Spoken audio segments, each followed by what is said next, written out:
Ковид пандемијата и натаму останува во фокусот. Новогодишните обраќања светските лидери ги искористија за да им се заблагодарат на сите оние кои се најдоа на првата борбена линија во борбата против пандемијата на COVID-19, здравствените работници, лекарите, трговците, возачите.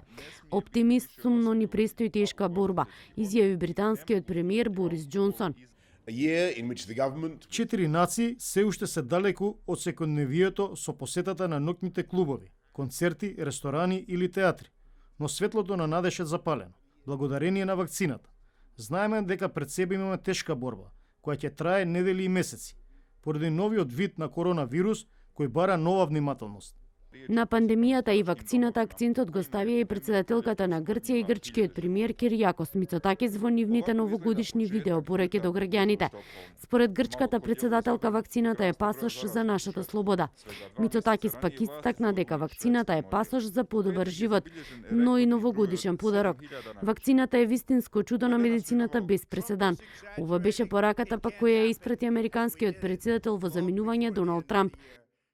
САД произведува вакцина против коронавирусот во рекорден рок. Точно предвидов дека тоа ќе се случи до крајот на тековната година. Благодарност до здравствените работници, но и сите граѓани за трпеливоста и дисциплината за време на пандемијата. Вчера испрати и германската канцеларка Ангела Меркел. Од 31 декември 2019 година, кога Кина за прв пат го пријави случајот до Светската здравствена организација.